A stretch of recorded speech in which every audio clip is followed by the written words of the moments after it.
L'actu du web, du digital, de l'IA et de la tech de ce joyeux vendredi 22 août, c'est maintenant. Assurez-vous d'être abonné à cette chaîne pour ne rien manquer de ces informations passionnantes. Et aujourd'hui, un focus particulier sur Google. Le fameux Google qu'on connaît tous, voilà. Il change tout, mais pas en France. Et on est en train de louper un truc dingue. Ça peut être très dangereux pour beaucoup d'entre nous. Donc, je vais vous en parler. C'est le sujet à la une, mais... les autres sujets de cette revue de ces dernières 48 heures du web, du digital, de l'IA et de la tech, regorgent de plein de choses que j'ai à vous partager, notamment OpenAI qui nous fait des sorties sur le coup d'après GPT-5. Oui, on est déjà au coup d'après GPT-5. GPT-6 ? Twingo, non, bingo. On va parler de la Chine qui fait des trucs de dingo, notamment dans le domaine de l'IA. On n'en parle pas assez, alors que c'est assez fou quand même. On va parler de géopolitique et de géostratégie du digital, du web, parce qu'il vient de se passer là, ces dernières heures, des trucs de malade, notamment en Chine et en Russie. Vraiment, pour l'équilibre mondial, c'est un truc de dingue. Personne n'en parle. Bah si, nous, vous allez voir. Et puis, on terminera sur quelques petites idées du côté de YouTube et du côté des médias autour de la robotique. Vous allez voir, ça va vous faire marrer cette histoire. On y va avec le sujet que j'ai souhaité mettre à la une. Il s'appelle le mode AI, le AI mode de Google. On y va. Ce sujet à la une, le web français qui est doublement pénalisé. Je vous explique ça, c'est tout simple en fait. C'est tout simplement le fait que le AI mode de Google est en train d'être déployé. C'est une annonce tout à fait officielle et sérieuse de la part de Google eux-mêmes. Le AI mode, qu'est-ce que c'est? Qu'est-ce que c'est le AI mode, Renaud? Je vais vous expliquer. Donc le fait que dans Google, le moteur de recherche qu'on connaît depuis toujours et qui est bien bousculé par l'intelligence artificielle, mais de l'intelligence artificielle, Google en a dans la boutique, ça s'appelle Gemini. Google donc est en train de faire sa mutation depuis quelques mois, voire quelques années maintenant. D'abord, en ajoutant les AI Overviews, le fait que vous tapez un truc dans Google, que vous avez la liste des résultats de recherche, mais qu'au-dessus, il y a l'IA qui vous formalise une réponse. Donc, on clique moins sur les trucs qui sont en dessous, on les voit moins, on envoie moins de trafic, et ça peine énormément les sites, les médias, les e-stores, etc., puisque c'est l'IA intégrée dans Google qui nous répond. Et puis, il y a l'autre step qui est le fameux AI mode. Celui-là, justement, le fait que dès la page d'accueil de Google, avant même que vous fassiez une recherche, vous avez une petite bidule, un petit icône. Plutôt que de lancer une recherche Google, avec ou pas des AI Overviews, vous allez tomber directement dans le AI mode. Et Google nous annonce que ça y est, d'une part, ce AI mode, il est beaucoup plus puissant que prévu, puisqu'il va intégrer ce qu'on appelle de l'agentique, c'est-à-dire que ça va même pas lancer Google, ça va brancher directement sur Gemini, ce truc-là, voilà, vous tapez votre recherche, trouve-moi un resto dans tel machin, c'est l'IA qui vous répond, il n'y a plus de résultats de recherche, plus de trafic pour personne. Et en plus, il y a de l'agentique, donc la capacité de passer à l'action de la part des intelligences artificielles, réserve-moi une table dans ce restaurant-là, ok, et l'IA agentique intégrée à Google, donc Google arrête d'être un moteur de recherche, c'est maintenant une IA, c'est un accès à Gemini en fait, finalement ce truc, agentique veut dire, attends, je vais aller sur le site du resto, et je vais avoir des formulaires, je vais remplir le truc, et hop, c'est bon, ta réservation est faite. Il va tout faire pour nous. Donc, plus du tout besoin d'aller sur le web. Donc, ça veut dire que tous les médias, tous les producteurs de contenu en ligne, tous ceux qui ont un site web, qui font du web marketing, du référencement naturel, de la pub sur Internet, le game est complètement remanié. Eh non. Pourquoi je vous disais que le web français est doublement pénalisé? D'une part, parce que ce truc-là arrive. D'autre part, parce qu'il arrive partout, sauf en France et en Europe. Parce que nos réglementations, nos machins, tout ça, tout un tas de raisons, ce AI mode arrive aujourd'hui dans 180 pays au monde. Il était déjà aux États-Unis et ailleurs. Ça y est, il est déployé dans 180 pays au monde. Et nous, en France, on ne le voit pas. Et personne ne se prépare à ça. Si vous avez un site web, si vous êtes un commerçant, un artisan, un prestataire de service, un média, peu importe, si vous faites des trucs en ligne, il faut absolument que vous soyez au courant de ça parce qu'il faut préparer votre site web au fait que demain, il n'aura plus de trafic, mais que des IA agentiques vont pouvoir s'en servir. Est-ce que votre formulaire est lisible? Est-ce qu'on comprend bien que ça, c'est la page de réservation? j'ai pas fait de page de réservation, je suis un restaurant, les gens ils appellent. Ah non, plus demain, plus dans 180 pays dans le monde. Et quand ça va nous arriver, bah, l'IA elle aura à se mettre sous la dent très peu de choses en France parce qu'on n'est pas prêt du tout. Donc sachez-le, le AI Mode arrive, il bouscule tout ce qu'on connaît du web et donc du business en ligne. Si vous avez 20% de votre business en ligne aujourd'hui, que vous en ayez conscience ou pas, bah, il va se faire dézinguer et vous ne le voyez pas venir. Donc prenez les devants, c'est très très important parce que si demain vous perdez 20% de votre chiffre d'affaires, vous avez plus de marge et vous coulez. C'est bon, je vous ai assez fait flipper? Donc regardez ce truc-là, le mode AI arrive et il faut que vous soyez prêts là-dessus. C'est parfaitement flippant ce que je viens de vous dire. OpenAI est déjà sur le coup d'après. Le coup d'après GPT-5, mais ça vient de sortir, ça a déjà fait tout un tas de choses. GPT-5, c'est nul, non? Peut-être parce qu'on ne sait pas s'en servir aussi. Ah ouais, c'est peut-être un petit peu ça. Bref, on est en train de faire la rentrée sur Renault Décode et on parle largement au gré des émissions de GPT-5, comment il faut le prompter. On a parlé du prompt optimizer, on a parlé de GPT-5 et de ce système qui choisit, ce système hybride qui choisit des modèles qu'on ne voit pas, etc. Et on peut se dire tout ce qu'on veut, mais on peut tout à fait constater que GPT-5 est très très puissant et que bien utilisé, il est nettement au-dessus de ce qu'on avait avant. C'est clair, net et précis. Et on doit se dire aussi que le lancement de GPT-5 a été foiré. Bah c'est ça quand on essuie les plâtres OpenAI. Parfois, on se foire. Ça a été mal expliqué, mal reçu. La promesse était dingue et les gens ne l'ont pas vu. Ça a râlé sur Internet. GPT-5, c'était un flop. Ouloulouloulou. OpenAI, Sam Altman a décidé d'expliquer tout ça à tout le monde. Et puis il s'est dit, attends, peut-être qu'il y a une meilleure méthode pour faire oublier le lancement foireux et que tous les gens se disent, il est quand même bien ce GPT-5, c'est parler du coup d'après. Voire des deux coups d'après. Parce que oui, Sam Altman et OpenAI commencent à parler de deux choses, et la première, c'est GPT-6. Eh oui, on y est déjà sur GPT-6, et ce truc promet d'être dingo. Alors, cette fois-ci, on va pas le survendre. Hein, Sam Altman, calmez-vous, faut faire oublier le lancement foireux de GPT-5 qui est déjà très très bien. Ne faites pas des promesses qu'on peut pas tenir. Non, ce sera des promesses absolument cohérentes et assez orienté sur le grand public, et ça n'étonnera personne. Pour sécuriser le truc, on nous parle de GPT-6 et Sam Altman nous explique donc que ce truc va arriver. Il nous dit que ça va arriver assez rapidement. D'ailleurs, c'est peut-être ça le truc assez dingue, c'est qu'il nous dit, regardez, entre GPT-3 et GPT-4, c'est passé tant de temps, entre GPT-4 et GPT-5, beaucoup moins de temps en fait. Voilà. Et bien entre GPT-5 et GPT-6, il y aura encore moins de temps. Ce qui nous vise une sortie de GPT-6, donc nouveau modèle majeur, hein, c'est pas juste le modèle, nouveau système majeur de OpenAI, début 2026, voire fin 2025. Mais on y est. C'est dans quelques mois. Bon, et qu'est-ce que ça fera de plus? Ce fameux GPT-6, eh bien, les deux grosses promesses, c'est d'une part d'être complètement personnalisable.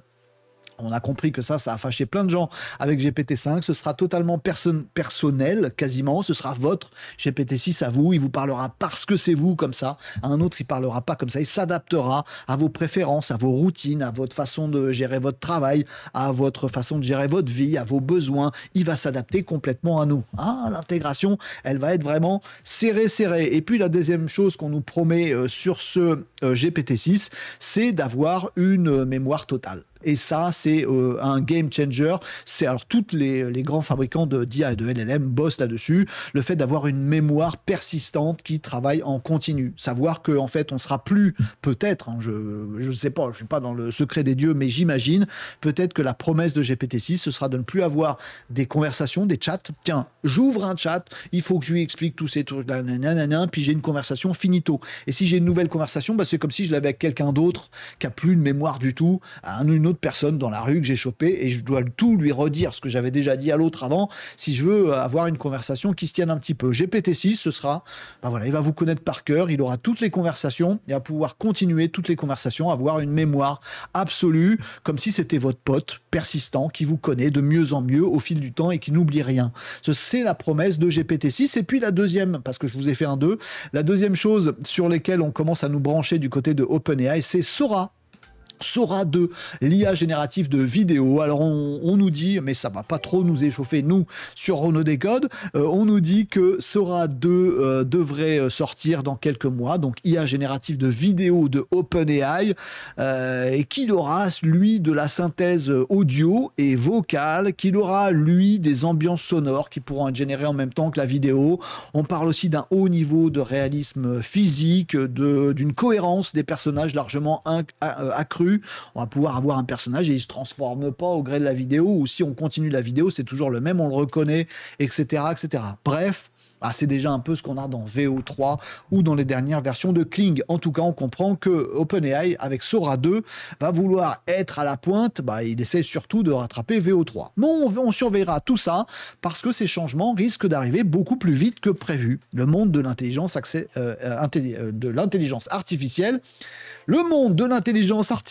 s'accélère et n'en finit plus d'accélérer, en fait. C'est ça ce qui se passe et il va falloir s'accrocher pour suivre tout ça.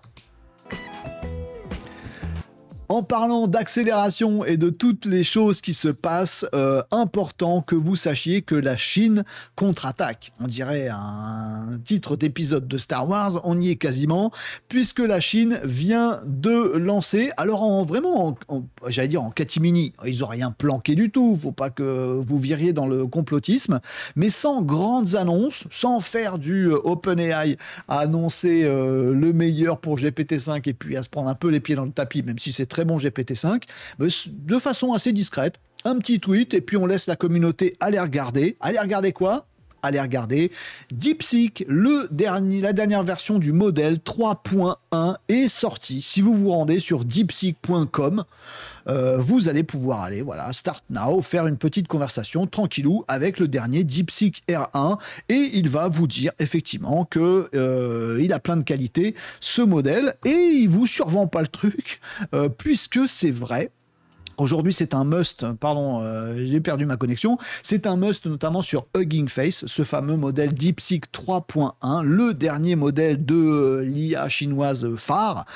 Il est disponible sur Hugging Face, la plateforme open où on peut télécharger tout un tas de modèles, open source, open weight, etc. On peut télécharger des IA et plein d'autres choses, des datasets, etc. pour les travailler chez nous. DeepSeek est présent bien sûr sur cette plateforme parce que c'est du open weight, c'est des choses qu'on peut récupérer, télécharger, c'est gratuit si vous voulez, je sais pas comment vous le dire autrement. Vous pouvez aller en ligne sur le site de DeepSeek et jouer avec DeepSeek 3.1, lui poser des questions en français, il comprend très bien les langues, en multimodal, et vous pouvez discuter avec lui et ça ne vous coûte rien, il n'y a pas d'abonnement, il n'y a que dalle. Vous pouvez même l'utiliser sous forme d'API si vous voulez l'intégrer à des outils, etc. parce que c'est permis, c'est sous licence qui permet de faire ça, c'est licence MIT et c'est du open weight, donc vous pouvez modifier les paramétrages, vous pouvez pas modifier le cœur du truc, mais vous pouvez modifier les paramètres, vous pouvez récupérer ce truc-là, vous pouvez y accéder par API, ça coûte 70 fois moins cher par API qu'un GPT ou qu'un Claude, quand on l'achète et quand on le paye à la demande, voilà, il n'y a pas d'abonnement si vous allez sur le web, et vous pouvez aller sur Hugging Face, comme je vous ai montré à l'instant, et choper le fameux DeepSeek, qui a des gros intérêts. Lui aussi, je dis lui aussi parce que c'est comme GPT-5, c'est un modèle hybride, vous voyez ici, Hybrid Thinking Mode, c'est un modèle hybride. Alors il n'y a pas de switch, il n'y a pas de choix de modèle, comme GPT-5 a fini par faire, parce qu'on ne comprenait pas pourquoi de temps en temps il était rapide et de temps en temps il réfléchissait. Je vais gérer tout seul, nous a dit OpenAI. Nous, le grand public, on a dit non, remets-nous un sélecteur de modèles. DeepSeek R1, ils prennent exactement le pari d'OpenAI, mais eux, ça marche. Ils disent non, nous, c'est hybride. Vous sélectionnez rien du tout. Et parfois, ce système de modèles, comme GPT-5, un DeepSeek 3.1 va être comme GPT-5, il est dispo. Parfois, il va lancer un truc qui réfléchit un peu, beaucoup ou pas du tout pour être rapide. Et ben voilà, c'est un modèle hybride. Ce DeepSeek 3.1, il est super balèze, 671 milliards de paramètres. Il a une technologie mixture of experts, c'est-à-dire en fonction de ce que vous lui demandez, il fait travailler une partie de ses paramètres, si vous voulez, pour pas que ce soit trop lourd. Il a une taille de contexte de 128 000 tokens, donc c'est assez large, c'est pas le plus large, mais c'est assez large pour lui fournir des gros documents et pour qu'il nous sorte des gros documents. Bref, c'est GPT-5 en mieux si on regarde le truc. À vous de le tester.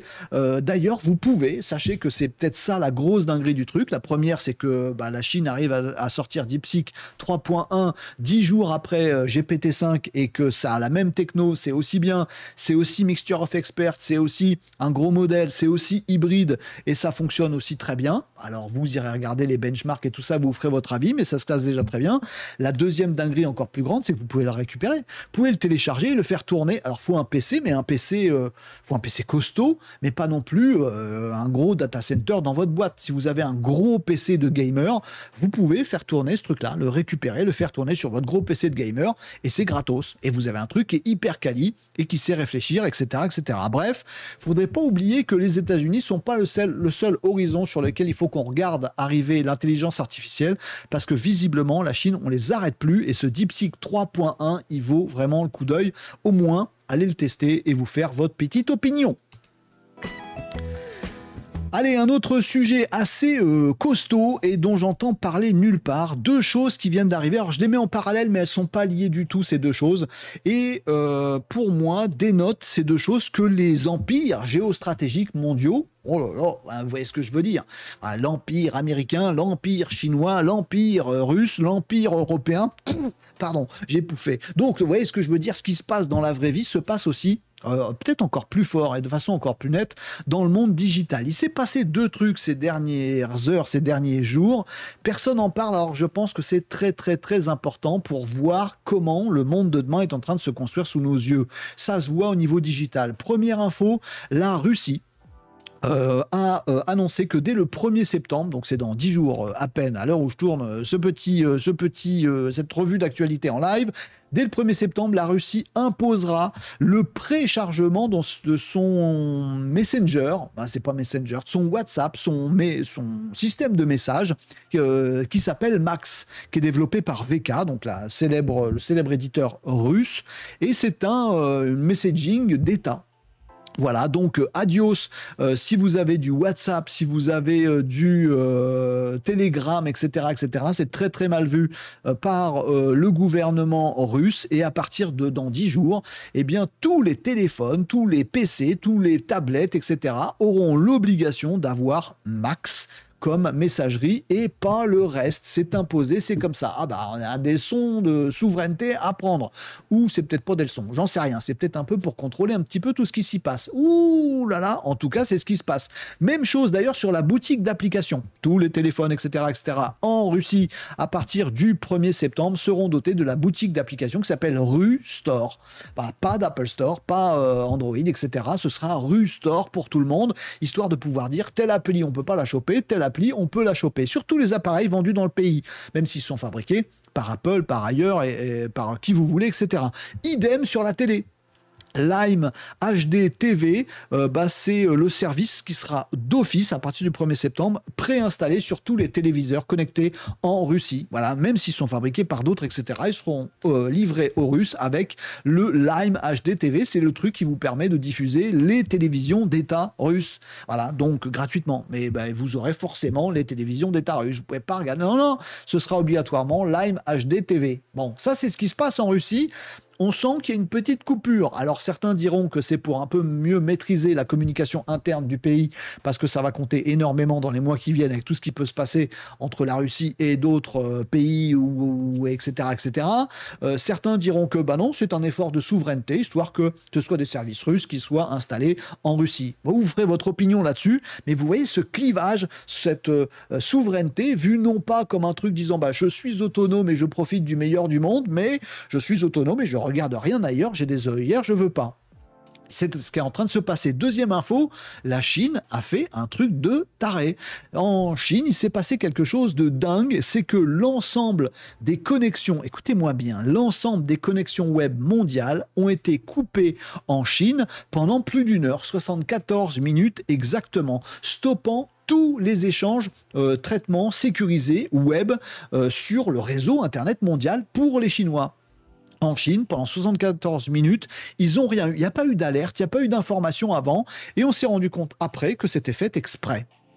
C'est le gouvernement chinois qui a testé ce qu'ils appellent le grand firewall. Le grand firewall, comme son nom l'indique, c'est un firewall et il est grand. C'est la capacité qu'a la Chine de dire, bah, si on veut, du jour au lendemain, d'une minute à l'autre, on peut dire, je coupe toutes les connexions web mondiales en Chine. C'est-à-dire que tous les services chinois internes vont continuer à fonctionner, mais tout ce qui nous arrive par les gros tuyaux du web, bim, bim, bim, bim, je coupe tout. J'ai plus de web américain, j'ai plus de web européen, j'ai plus de web de n'importe où. Hop, je fonctionne en vase clos. C'est apparemment, alors on n'est pas sûr, parce qu'il n'y a pas eu d'explication officielle du gouvernement chinois, on n'est pas sûr que ce soit vraiment ce grand firewall qu'on connaît déjà depuis un moment, ou un nouveau système. On a un petit peu la puce à l'oreille parce qu'il s'est passé exactement le même test juste avant au Pakistan, qui achète, qui prend la même techno. Donc on sait que c'est pas un accident, hein, c'est fait exprès, c'est un test, voilà, pour dire tiens, est-ce qu'on peut vivre tout seul? Ah oui, ça marche très bien. Ah, voilà ce qui se passe. Si vous prenez l'information sur la Russie et l'information sur la Chine, bah, ça vous fait quand même deux signaux qui traduisent le fait que bah, y a une sorte de, au-delà de protectionnisme, de redécoupage des grands empires ou des grands blocs, et qu'on pourrait tout à fait voir un jour ou l'autre, c'est une éventualité, en tout cas tout le monde s'y prépare, un web, un monde où on se dit, bah, vous savez quoi, nous, cet ensemble de pays-là, on se coupe de tous les autres et on fait notre truc ensemble, sur le web comme dans la vraie vie. C'est assez dingue ce qui est en train de se passer. C'est bizarre qu'on n'en parle pas davantage, parce que c'est des morceaux du monde sur lesquels il y a des humains comme nous, voilà, qui sont en train de se séparer, de se diviser, et c'est pas une bonne nouvelle à mon avis. Bon, leçon de morale mise à part, ce serait vraiment bien qu'on s'intéresse à tout ce qui se passe et à l'avenir que ça nous promet, peut-être. Bon, on va essayer de s'en tirer avec plutôt une société qui sait vivre ensemble, plutôt qui apprend à se diviser. Allez, rapidement, deux dernières petites informations dans cette revue d'actualité. La première, elle concerne YouTube, un truc que Clara Chapas va pas aimer. J'ai pas osé vous en parler dans l'actu précédente, mais nous, en France, on a du mal à réguler, on sait pas le faire, alors qu'on pourrait très simplement le faire. C'est une question de volonté politique. Vous voyez qu'en Chine ou en Russie, quand il y a la volonté politique, on peut tout chanter, on peut tout couper, les sites qu'on veut, etc., etc. C'est tout à fait possible. Et puis, bah, on régule, nous, en Europe. Ça nous interdit de profiter de certains trucs comme le AI mode de Google, mais par contre on ne sait pas réguler de façon très très intelligente. Et ben YouTube nous donne une petite leçon sur ce terrain-là aussi. On s'en prend des leçons. Après il faut trier, il faut faire notre voix. YouTube nous donne une petite leçon sur la protection des mineurs. Oui, il y a des contenus qui ne sont pas faits pour les enfants mineurs, pour les mômes de moins de 18 ans. Les mômes, c'est à 17 ans, t'es pas tout à fait môme. Vous avez compris, voilà. Pour les mineurs. Eh bien, là où notre ministre de l'IA et du numérique s'évertue à dire qu'il faut interdire les écrans, etc., alors qu'il y a des choses très bien sur ces plateformes qui devraient être montrées aux mômes de 12 ans parce que c'est inspirant, parce que c'est riche, parce que ça nous apprend des choses. Pas une question d'écran, c'est une question de quels contenus sont faits pour les uns ou pas pour les autres. Bref, YouTube nous donne une petite recette là-dessus, puisqu'ils sont en train de tester. À mon avis, il n'y a aucune chance que ça passe en France ou en Europe, mais je trouve ça très très dommage. Ils sont en train de tester une vérification d'âge par l'intelligence artificielle. Ah oui, comment ça marche ce truc-là? Bah, en fait, c'est assez simple. En fait, on a on a une IA. Du côté de chez Google, pour l'instant c'est en test, mais ça pourrait se développer tout à fait. Et par rapport à chaque utilisateur qui se connecte à YouTube, bah, l'IA va tout de suite se faire une petite opinion qui peut être fausse, mais c'est pas grave, on aura des moyens d'y remédier. Mais elle va se faire une opinion en fonction de ce que vous regardez, ce que regarde l'utilisateur sur YouTube, de ses habitudes, de son profil, de sa manière de commenter sur ce réseau YouTube, sur sa manière de publier ou pas publier, de voir s'il regarde que des épisodes de Peppa Pig ou aussi un exposé sur la physique quantique. Bref, je caricature un peu, là c'est un peu facile, on n'a pas besoin d'une IA. Et bien cette IA, elle va se dire, oh, cet utilisateur-là, à mon avis, il y a de fortes chances qu'il ait moins de 18 ans. Du coup, bah, tel autre contenu un petit peu sexy ou un petit peu violent ou machin truc, bah, je lui montre pas. Et puis les utilisateurs pourront dire, bah non, attends, moi tu m'as bloqué parce que tu croyais que j'avais moins de 18 ans, tiens, je t'envoie mes papiers, mes preuves, etc. J'ai plus de 18 ans, puis ok, on s'est trompé, excusez-nous. Voilà, c'est juste une première base de protection des mineurs que met en place YouTube. C'est en test actuellement aux États-Unis, ça se déploiera un petit peu partout, ça va s'améliorer bien sûr. Bon, en France, en Europe, bon, allez, on se prend la tête sur des lois qui sont ni faites ni à faire, j'ai réussi à le dire. On se prend la tête sur des réglementations, des machins, alors qu'on pourrait tout à fait réguler des contenus avec l'IA. Je pense qu'on ne sera pas client de ça et qu'on ne va même pas développer nos systèmes. Mais c'est dommage parce que ça devrait nous inspirer et je trouve que le système est pas idiot du tout. Bon, en France, la CNIL va bloquer de toute façon en disant non, on n'a pas le droit de regarder les données personnelles des gens. Non, il faut leur interdire aux mineurs, mais sans avoir leur âge, par exemple. Bon, bref, nous, on se pose des problèmes, on se crée des les problèmes, alors qu'il y a des solutions qui peuvent être simples. À savoir si ce sera fiable ou pas, eh ben YouTube et le test sur cette protection des mineurs nous dira ce qu'il en est dans quelques mois. On suivra les choses de très près pour voir s'il n'y a pas des bonnes idées ailleurs qu'on devrait reprendre. Si ça se trouve. Allez, la dernière info de cette revue d'actu, elle me fait bien marrer parce qu'en fait, vous m'en avez parlé cette semaine dans une autre émission Renault Décode. Vous m'avez parlé de ce fameux robot de gestation chinois. Vous avez bien entendu ce que je viens de dire? Écoutez-moi 2 minutes. Le robot de gestation chinois. Oui, mais je l'ai répété, on comprend pas mieux. Ce truc a fait le tour du web. Un robot fabriqué par la Chine a réussi, un robot humanoïde, à devenir... Alors, il y a plein d'articles, je peux vous en montrer plein. Vous voyez, on voit des images, c'est que des images d'illustration, parce qu'on n'a pas de vraies images et vous allez vite comprendre pourquoi. Donc, un robot capable de mener une grossesse, un robot humanoïde. Voilà, et en fait, ce robot humanoïde, il a un gros ventre, on peut implanter un fœtus dedans et il va faire... il va poursuivre la grossesse, ce fameux robot humanoïde. Vous m'en avez parlé mercredi dans l'émission Renault Décode, en disant « Renault, c'est quand même une dinguerie, t'en parles pas ». Vous avez dit ça sent un peu le foutraque, ce truc, non? Vous trouvez pas que c'est un peu too much? Ouais, c'était carrément too much. Et je ne sais pas pourquoi, mais plein de journalistes, même des gens très très sérieux, vous voyez, il y a des journaux, dans ce que je vous montre, je ne regarde personne, mais voilà. TF1 qui a fait une vérif, il y a la Dépêche, voilà, mais il y a plein de gens qui ont repris ce truc, cette information-là, qui est fausse. Voilà, c'est une fake news totale. Voilà, il n'y a rien, il n'y a pas de témoignage, il n'y a pas de boîte, il n'y a que dalle, machin.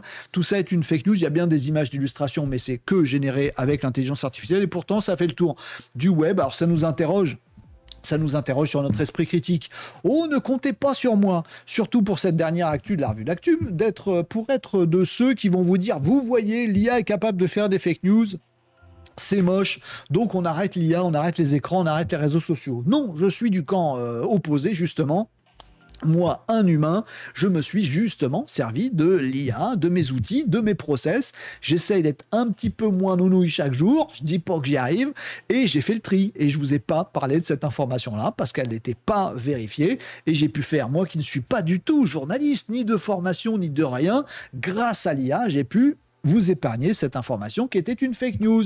Alors qu'on ne me dise pas que l'IA force les journalistes à faire du mauvais travail, alors que l'IA permet à des non-journalistes de faire du travail un petit peu moins pire. En tout cas, sachez-le, on va garder des ventres humains pour faire pousser des fœtus humains. Et cette news-là était une fake news. Tenez-vous bien au courant sur Renault Décode. Regardez, c'est très bien. Ça peut être même meilleur que certains. Tenez-vous bien au courant de tout ce qui se passe dans le monde du web, de l'IA, du digital et de la tech. Mais gardez votre esprit critique, s'il vous plaît. Et profitez de ces IA pour alimenter votre esprit critique et votre soif de vraie connaissance. Ce serait pas mal. Allez, voilà pour les actus du jour. Réagissez maintenant en commentaire. Mettez des pouces en l'air sur YouTube. Ça fait plaisir et ça soutient notre travail qui évite parfois les écueils. Tenez-vous au courant de tout ça. Et puis pour échanger, ça se passe sur renault-décode.fr, le site de l'émission, pour discuter avant, pendant, après ce visionnage de cette vidéo sur tous ces sujets-là. Un accompagnement sur l'intelligence artificielle vous est aussi proposé sur ce site. Donc si vous avez envie de tout comprendre, n'hésitez pas, c'est dispo pour vous. Profitez-en, c'est important. Merci et bravo à vous d'avoir suivi ces actus du web, du digital, de l'IA et de la tech. Et rendez-vous très vite pour les prochaines actus sur Renault Décode.